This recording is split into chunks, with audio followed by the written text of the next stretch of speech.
Hello everyone, कैसे हैं आप? आपका आपके YouTube channel Digvijay commerce classes पर एक बार फिर से स्वागत है।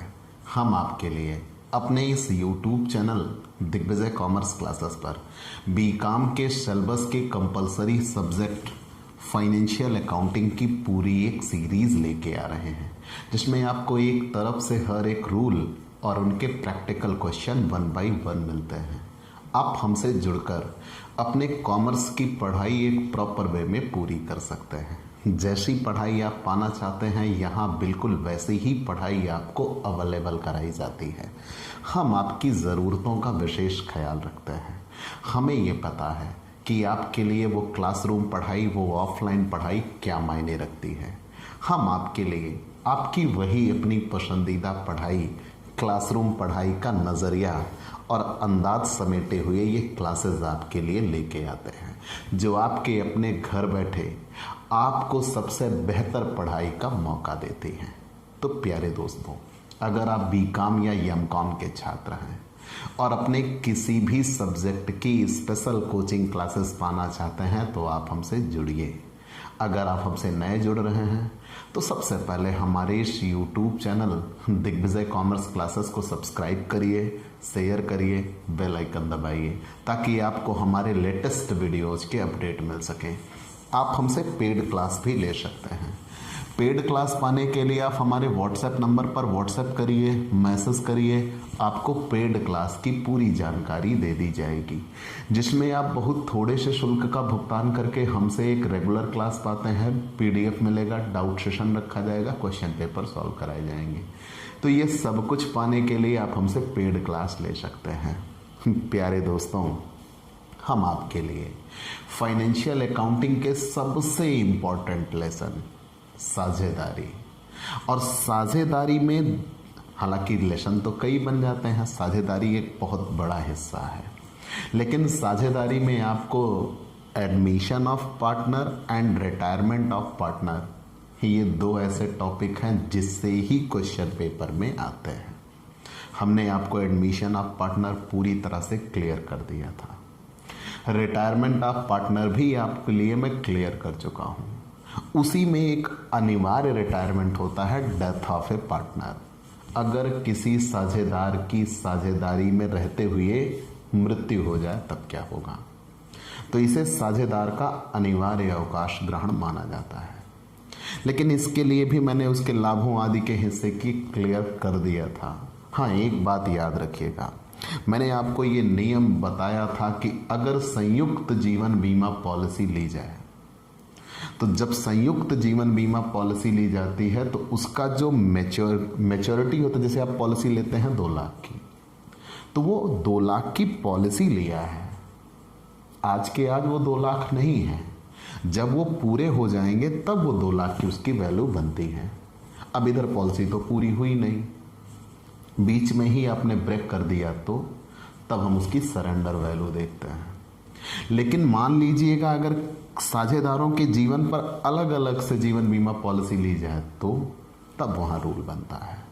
तब वहाँ रूल ये बनता है कि जिस साझेदार की मृत्यु हो जाएगी उसका तो पूरा पैसा मिल जाएगा। आप डेथ क्लेम जानते भी होंगे कि अगर किसी की मृत्यु होती है तो उसका पूरा पैसा, पूरी पॉलिसी का मैच्योरिटी हो जाती है उसकी, और उसका पूरा पैसा मिल जाता है। लेकिन शेष साझेदारों का मैच्योरिटी में अमाउंट ही मिलेगा, तो टोटल जितना मिलेगा उसको सभी साझेदार आपस में बांट लेंगे। याद रखिएगा, मृतक साझेदार सहित सभी साझेदारों को उसमें हिस्सा दे दिया जाता है। और अगर कोई साझेदार मृत होता है तो मृत्यु की तिथि तक उसकी जितनी भी ख्याति थी वो अपनी ख्याति ले जाएगा। ये मैंने क्लियर किया है। अगर किसी साझेदार की मृत्यु होती है तो मृत्यु की तिथि तक जितनी भी ख्याति उसकी है उसे उसकी ख्याति मिलनी चाहिए। मतलब उसके एग्जीक्यूटर को, या कह लीजिए उसके उत्तराधिकारी को, उसकी ख्याति का पैसा मिलना चाहिए और उसकी पूंजी में वो पैसा जोड़ दिया जाएगा। ये भी मान लिया। कौन देगा? तो उस साझेदार के चले जाने से जिन साझेदारों का हिस्सा बढ़ रहा है वही उस ख्याति का पैसा उसको चुकाएंगे। ठीक, चलिए मान लिया। गणना कैसे होगी? हमारा टॉपिक है ख्याति में मृतक साझेदार के हिस्से की गणना। मतलब अगर हम गुडविल निकाल रहे हो तो मृतक साझेदार का हिस्सा कैसे निकालेंगे। मैंने आपको ये कहा है कि जब कभी कोई साझेदार साझेदारी छोड़कर जाए तो उसके जाने से जो बचे साझेदार होंगे उनकी हिस्सेदारी बढ़ जाती है, उनका लाभ बढ़ जाता है। तो जब कभी किसी साझेदार के जाने से शेष साझेदारों की हिस्सेदारी बढ़ रही है तो जो साझेदार जा रहा है वो अपने हिस्से की ख्याति बाहर ले जाएगा और उसके हिस्से का भुगतान वो साझेदार करेंगे जिन साझेदारों को लाभ पहुंच रहा है। ठीक, तो सबसे पहले हमें क्या मिलना चाहिए, हमें ख्याति पता होनी चाहिए कि फर्म की ख्याति क्या है। अगर नहीं दिया तो ख्याति की गणना विधियां मैंने आपको पढ़ाया है। तो ख्याति की पहले हम गणना करेंगे, फिर जिस साझेदार की मृत्यु हो रही है उसके हिस्से की ख्याति निकाल ली जाएगी। यही एक छोटा सा प्रश्न है, आपको यहाँ सिखाया गया है। बाकी मेन क्वेश्चन तो हमें इलस्ट्रेशन 6 बताना है कि जो साझेदार अवकाश ग्रहण कर रहा है उसकी पूंजी क्या बनेगी। मेन क्वेश्चन तो वो है, लेकिन यहाँ एक लाइन और भी है कि खाते में मृतक साझेदार के हिस्से की गणना, वो हम आपको सिखाना चाहेंगे। कोई ये उदाहरण नहीं है, बस यहाँ उदाहरण स्वरूप दिया है कि पी, आर और एस साझेदार है। मैंने आपको क्लियर किया है कि जो साझेदार जाएगा वो अपने हिस्से की ख्याति बाहर लेके जाएगा और जो बचे साझेदार हैं वो उसको भुगतान करेंगे। तो यहाँ ये कहा गया कि पी, आर और एस 3 साझेदार हैं जो क्रमशः 4:3:1 के अनुपात में लाभ बांटते हैं। जो साझेदारी विलेख में यह प्रावधान है कि किसी साझेदार की मृत्यु पर ख्याति में उसके अंश का मूल्यांकन पिछले 4 वर्षों के दौरान उसके खाते में जमा किए गए लाभ के आधे पर किया जाएगा और पुस्तकें प्रतिवर्ष 31 दिसंबर को बंद की जाती हैं।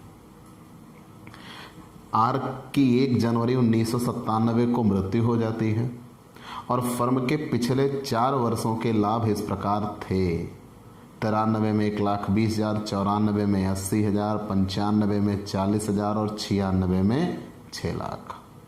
तो जितना 60,000, 1,20,000, 80,000, 40,000 और 60,000।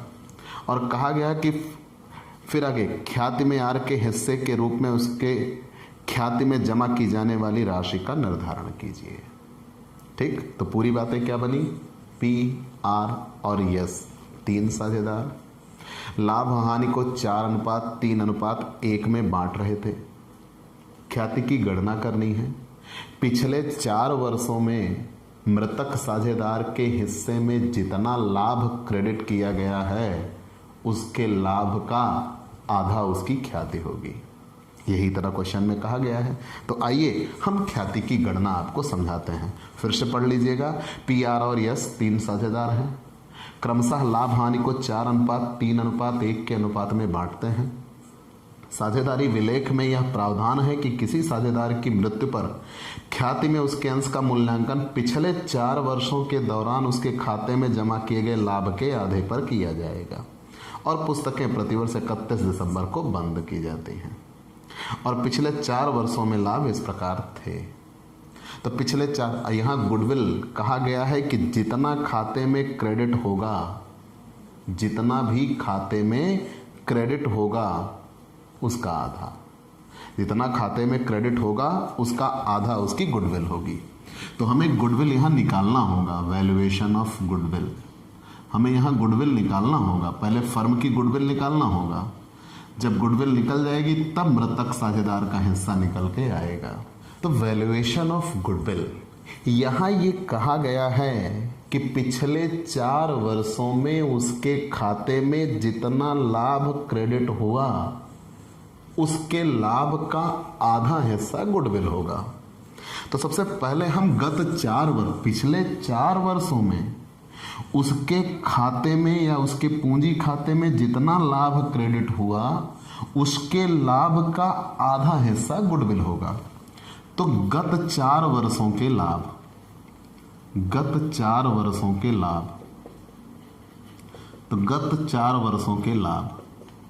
तो पिछले 4 वर्षों के लाभ कितने हैं? 1993 में 1,20,000, 94 में 1 लाख सॉरी 80,000 का है, 94 में 80,000, 94 में 80,000, फिर 60,000 और फिर 40,000। तो कितना लाभ क्रेडिट हुआ है? 3 लाख। क्वेश्चन को समझिएगा, यहां यह कहा गया है कि पी आर एस 3 साझेदार थे, पी आर एस 3 साझेदार थे 4:3:1 के हिस्से में। तो मतलब 4/8, 3/8, 1/8 की इनकी साझेदारी थी। तो पी आर एस 3 साझेदार थे, 4:3:1 के अनुपात में इनकी साझेदारी थी। क्वेश्चन में यह कहा गया है कि 1 जनवरी 97 को आर की मृत्यु होती है। तो जब आर की मृत्यु होती है तो ये कहा गया है कि पिछले 4 वर्षों में जो लाभ क्रेडिट हुआ है उस लाभ का आधा हिस्सा ख्याति होगी। तो पिछले 4 वर्षों के लाभ हैं 3 लाख रुपए, मान लिया। तो इसमें इनकी हिस्सेदारी कितने की है? केवल 3/8 की ना। फर्म में इनका हिस्सा कितना है वो निकालिए। तो यहां पे आर शेयर, आर का हिस्सा, तो आर का हिस्सा कितना रहा होगा? 3 लाख का 3/8। तो आर का हिस्सा 3 लाख का 3/8 मतलब 1,12,500 इनका हिस्सा बना। तो गुडविल ये लाभ में हिस्सा था, लाभ में आर को इतना हिस्सा मिला। भाई 3 लाख पूरी फर्म ने कमाया पिछले 4 वर्षों में ना। तो आर का शेयर कितना था? केवल 3/8, 1,12,500। तो आर की गुडविल कितनी होगी? तो कहा यह गया है कि जितना उनका हिस्सा था उसका आधा। तो 1,12,500 का आधा, तो 1,12,500 का आधा 56,250। ऐसे ही गुडविल वैल्यूएट की जाएगी और जो मृतक साझेदार है वो गुडविल पाएगा और जो शेष साझेदार हैं वो गुडविल देंगे। किस अनुपात में? तो अगर किसी साझेदार की मृत्यु होती है तो उसकी साझेदारी को वहीं समाप्त कर दिया जाता है। जो शेष साझेदार हैं अगर उनका नया लाभ हानि अनुपात नहीं दिया है तो पुराने अनुपात में साझेदारी को आगे बढ़ाएंगे 4:1 में। तो जब 4:1 में बढ़ाएंगे 4/5 और 1/5, इसी अनुपात में 56,250 रुपए का निर्वहन किया जाएगा। 5 में से 4 हिस्सा पी देंगे, 5 में से 1 हिस्सा यस देंगे। ठीक, केवल हमें यहाँ मृतक साझेदार की गुडविल निकालना था। तो हमने आपको बता दिया कि आर की मृत्यु हो रही और आर के हिस्से की गुडविल कितनी आएगी? 56,250 रुपए। क्लियर? तो ये तो था ख्याति में मृतक साझेदार के हिस्से की गणना। हम आपको अगले क्वेश्चन पर लेकर चलेंगे, जो क्वेश्चन हम बताने के लिए आज ये क्लास आपके लिए लेके आए हैं। ये तो बीच में नियम छूट ना जाए इसलिए मैंने आपको क्लियर कर दिया। इलस्ट्रेशन 6। चलिए, ये तो हमने आपके लिए कह लीजिए एक एक्स्ट्रा ज्ञान आपको दे दिया। मेन जानकारी तो हम इलस्ट्रेशन 6 की ही आपको देने के लिए आए हैं। इलस्ट्रेशन 6 देखिएगा। इलस्ट्रेशन 6, ए, बी और सी साझेदार हैं। ठीक, ए, बी और सी साझेदार हैं जो कि लाभों को 2:1:1 के अनुपात में बांटते हैं। ए, बी और सी के जीवन पर व्यक्तिगत पॉलिसी क्रमशः 20,000 रुपये ए के जीवन पर, बी के जीवन पर 10,000 रुपये और सी के जीवन पर 10,000 रुपये की ली गई है और उन पर भुगतान किया गया प्रीमियम लाभ हानि खाते में दिखाया जाता है। तो प्रत्येक वर्ष 31 दिसंबर को तैयार किया जाता है। जो लाभ हानि खाता प्रत्येक वर्ष 31 दिसंबर को तैयार किया जाता है। सी की 31 मार्च 99 को मृत्यु हो जाती है और इस तिथि को समर्पण मूल्य पॉलिसी की राशि का 20% है। साझेदारी संलेख के अनुसार मृतक साझेदार के वैधानिक प्रतिनिधि को निम्न अधिकार हैं। उसके वैधानिक प्रतिनिधि को क्या क्या मिलेगा? बहुत परफेक्ट क्वेश्चन है। ये पूरा क्वेश्चन आपके लिए नहीं है, सिर्फ मृतक साझेदार के लिए ये दिया गया है। गत स्थित विवरण के अनुसार उसकी पूंजी वो पाएगा। मृत्यु की तिथि तक उक्त पूंजी पर 9% ब्याज पाएगा वार्षिक की दर से। मृत्यु की तिथि तक लाभों का उसका हिस्सा जिसकी गत वर्ष के लाभों के आधार पर गणना की जाएगी। और उसका जीवन बीमा पॉलिसी का हिस्सा मिलेगा और आहरण पर 3% औसत की दर से ब्याज लिया जाएगा। आगे कहा गया है 31 दिसंबर 98 को सी की पूंजी 60,000 रुपये थी और वर्ष के दौरान मृत्यु की तिथि तक उसके आहरण 8,000 रुपये के थे और गत वर्ष का लाभ 40,000 रुपये था। सी का पूंजी खाता तैयार कीजिए। तो मैंने आपको ये नियम बताया है, अगर किसी साझेदार की मृत्यु होती है, ध्यान दीजिएगा, अगर किसी साझेदार की मृत्यु होती है तो पहले गत वर्ष की उसकी जितनी पूंजी है वो पाएगा, एक बात। दूसरी बात, मृत्यु के बाद ध्यान दीजिएगा, जब पिछले वर्ष का लाभ बना था, पिछले वर्ष के जो खाते बने थे, पिछले वर्ष जो उसकी पूंजी दिखाई गई थी, प्रत्येक वर्ष का क्लोजिंग उसके अगले वर्ष का ओपनिंग बन जाता है। तो जो पिछले साल उसकी पूंजी दिख रही थी वो, और यहाँ इस जिस समय उसकी मृत्यु हो रही है उस समय तक अगर उसे कोई वेतन मिलता है, कोई कमीशन मिलता है, कोई वार्षिकी मिलती है तो भी उसकी पूंजी में जोड़ दिया जाना चाहिए। मतलब ब्याज है तो ब्याज भी उसकी पूंजी में जोड़ दिया जाना चाहिए। दूसरी बात, पिछले वर्ष के खाते बनने के बाद और उसकी मृत्यु होने तक की तिथि का अगर कोई लाभ है तो लाभ में उसका हिस्सा मिलना चाहिए।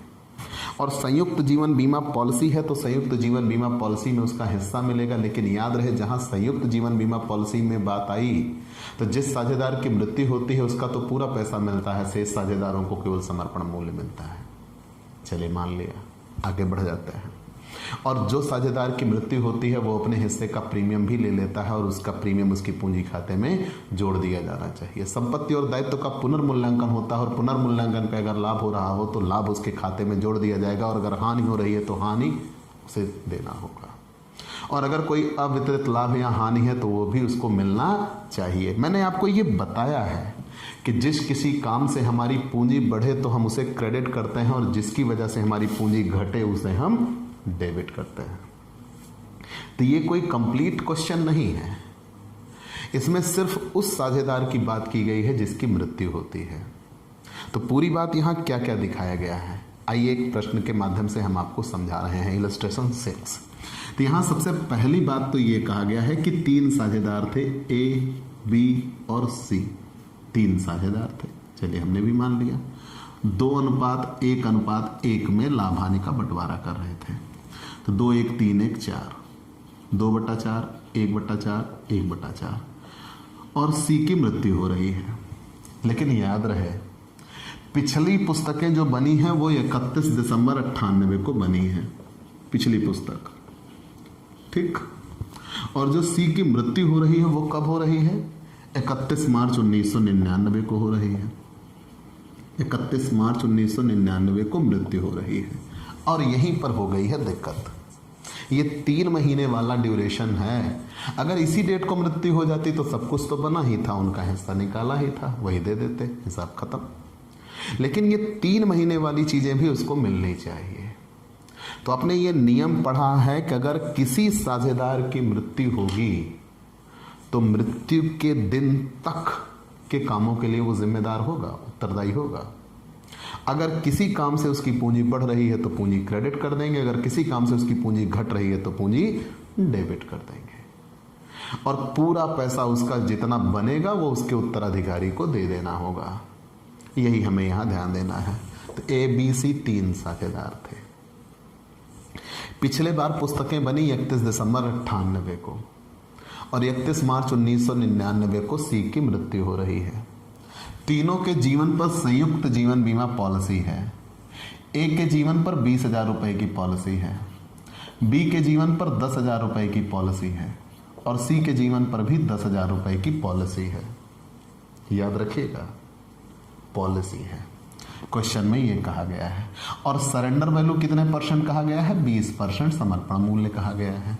चलिए हमने ये भी मान लिया। दूसरी बात, क्वेश्चन में ये कहा गया है कि जिस साझेदार की मृत्यु हो रही है वो क्या क्या पाएगा।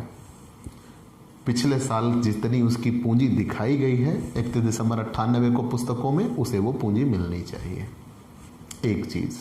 दूसरा, उसकी पूंजी पर 9% वार्षिक की दर से उसे ब्याज मिलता है।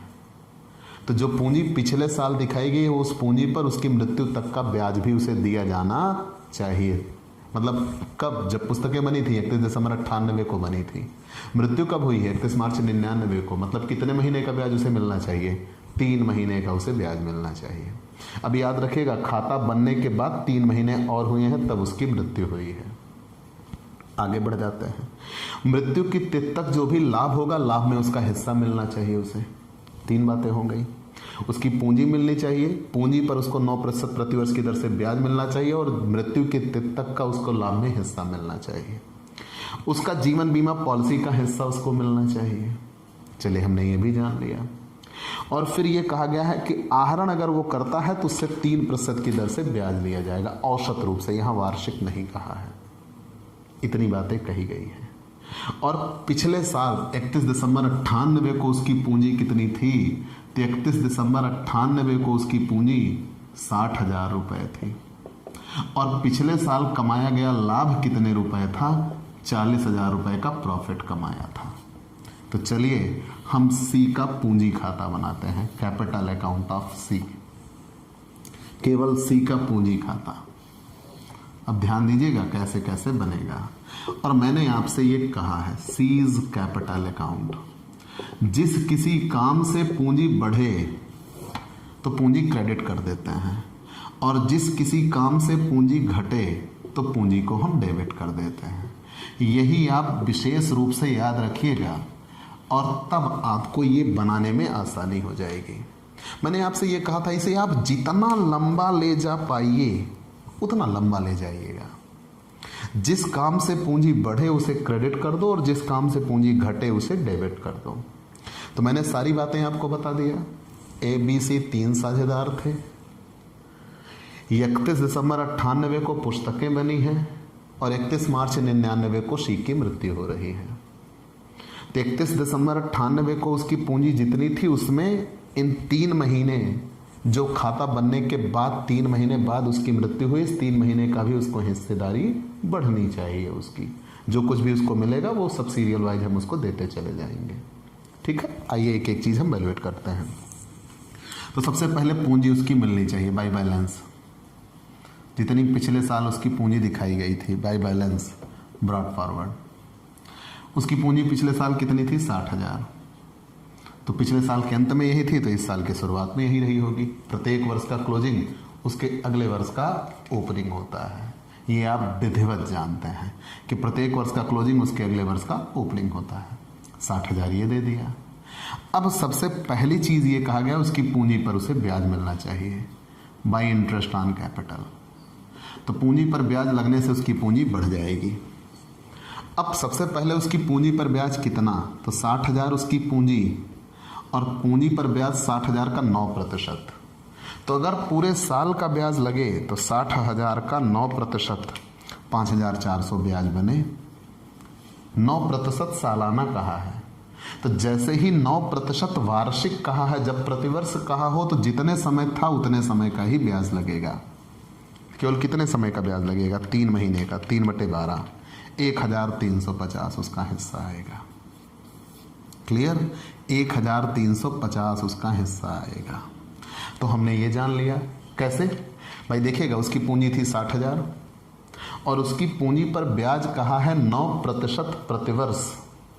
तो 60,000 का 9% 5,400 होता है 1 साल का ब्याज। चलिए मान लिया।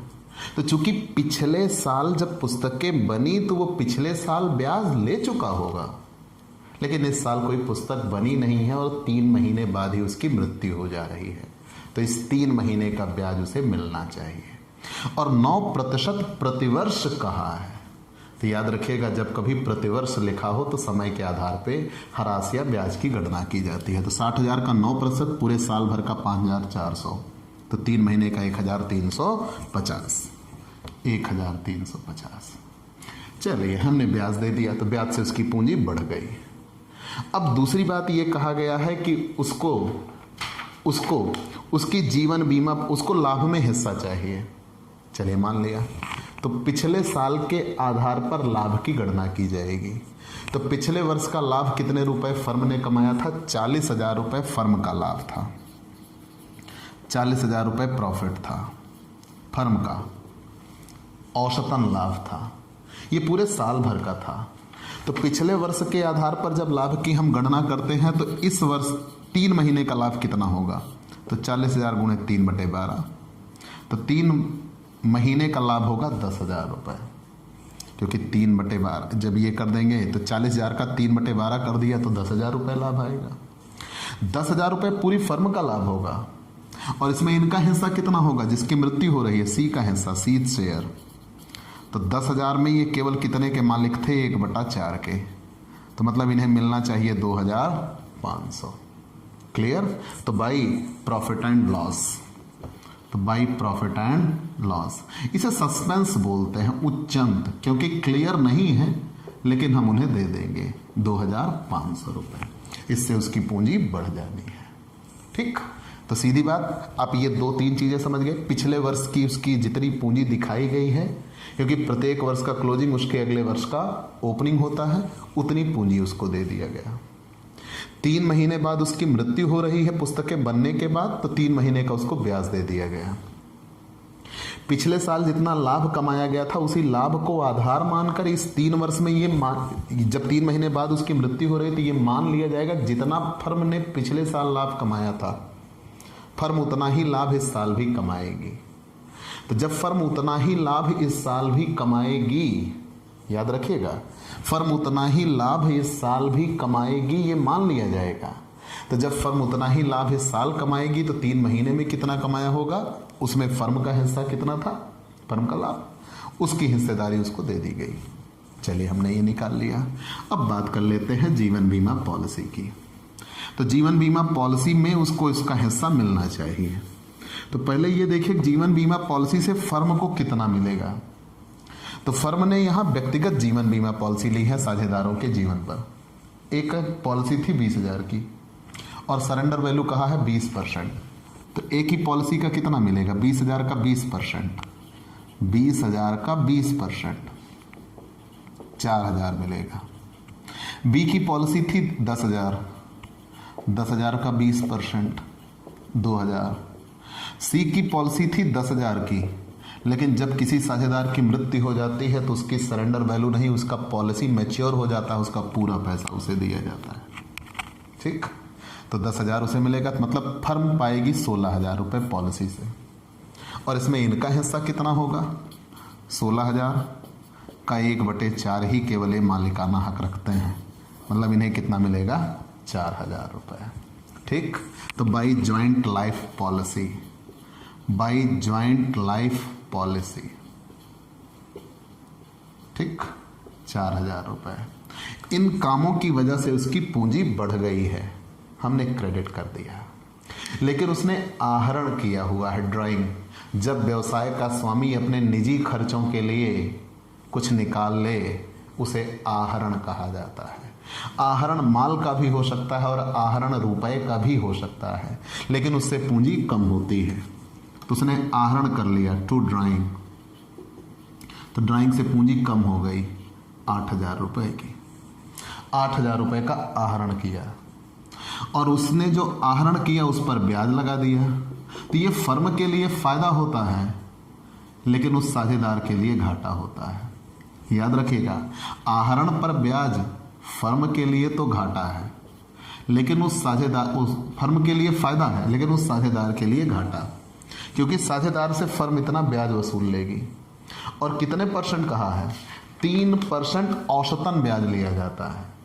तो औसतन का मतलब ये होगा कि उससे ब्याज लिया ही जाएगा, यहाँ पर समय के आधार पर ब्याज नहीं लगेगा, पूरा ब्याज इकट्ठा उसे देना होगा। 8,000 रुपये औसत आहरण किया है, और 8,000 का 3% मतलब 240 रुपये उसे ब्याज देना ही देना होगा। यहाँ ये नहीं तर्क दिया जाएगा कि केवल 3 महीने बाद उसकी मृत्यु हो गई है तो 3 महीने का ब्याज उसे देना होगा। उसने आहरण किया है, औसतन दर रखी गई है, तो औसतन का मतलब उसे उतना ब्याज देना ही पड़ेगा पूरे साल के लिए। 8,000 का 3%, 240। ठीक, अब और प्रश्न में कुछ भी नहीं कहा है। तो मैंने कहा था जिस किसी काम से उसकी पूंजी बढ़े उसे क्रेडिट कर देते हैं, और जिसकी वजह से उसकी पूंजी घटे उसे डेबिट कर देते हैं। तो आहरण से पूंजी घट गई और आहरण पर ब्याज से। अब चलिए जोड़ लगा लेते हैं। तो 60,000, 1,350, 2,500, 4,000, 67,850, 67,850 होना चाहिए। 67,850 में से 8,240 निकल गया, 59,610 उसके एग्जीक्यूटर को दे दिया जाएगा। सीज एग्जीक्यूटर मतलब उसके उत्तराधिकारी को इतना दे दिया जाएगा। क्लियर? उसके उत्तराधिकारी को इतने रुपए दे दिए जाएंगे, 59,610। तो ये एक परफेक्ट क्वेश्चन आपके लिए था कि जिस साझेदार की मृत्यु होती है वो कितना पाता है। तो यहाँ ज्वाइंट लाइफ पॉलिसी की भी बात थी, यहाँ आहरण भी था, आहरण पर ब्याज भी था, पूंजी पर ब्याज भी था। तो ये सारे नियम आपने पढ़ लिए और इसके पिछले क्वेश्चन में मैंने आपको ख्याति भी बता दिया। तब एक कंप्लीट क्वेश्चन लगना शुरू होगा, क्वेश्चन नंबर 7, 8 एंड 9। ये 3 बचे हुए हैं। 10 से तो आपको 2 पार्ट मिक्सचर हो जाएंगे कि एक साझेदार अवकाश ग्रहण करेगा और कोई एक नया साझेदार प्रवेश करेगा। तो दोनों पार्ट के रूल उसमें लगने शुरू हो जाएंगे। उतने बड़े क्वेश्चन एग्जाम में आने नहीं चाहिए। तो सही मायने में अब केवल 3 क्वेश्चन आपके लिए इसके बचे हुए हैं। ठीक, तो प्यारे दोस्तों, आपको ये क्लास कैसी लगी आप हमें ज़रूर बताइएगा। आपके लाइक और कमेंट का इंतज़ार रहेगा। आप हमसे पेड क्लास भी ले सकते हो और पेड क्लास लेके आप अपनी पढ़ाई अपने घर बैठे अपनी शर्तों पर पूरी कर सकते हो। एग्ज़ाम प्रिपरेशन सबसे शानदार बना सकते हो। आप अगर हमसे पेड क्लास लेना चाहते हैं तो हमारे व्हाट्सएप नंबर पर व्हाट्सएप करिए, मैसेज करिए, आपको पेड क्लास की पूरी जानकारी दे दी जाएगी, जिसमें आप बहुत थोड़े से शुल्क का भुगतान करके हमसे एक रेगुलर क्लास पाते हैं। PDF मिलेगा, डाउट सेशन रखा जाएगा, क्वेश्चन पेपर सॉल्व कराए जाएंगे। तो ये सब कुछ पाने के लिए आप हमसे पेड क्लास ले सकते हैं। और स्पेशली अगर आप हमसे नए जुड़ रहे हैं तो सबसे पहले हमारे इस YouTube channel Digvijay commerce classes को सब्सक्राइब करिए, शेयर करिए, बेल आइकन दबाइए ताकि आपको हमारे लेटेस्ट वीडियोज़ के अपडेट मिल सके। तो आज की क्लास में इतना ही। अगले दिन नए टॉपिक के साथ फिर से मुलाकात होगी। चलते हैं दोस्तों, बाय बाय दोस्तों।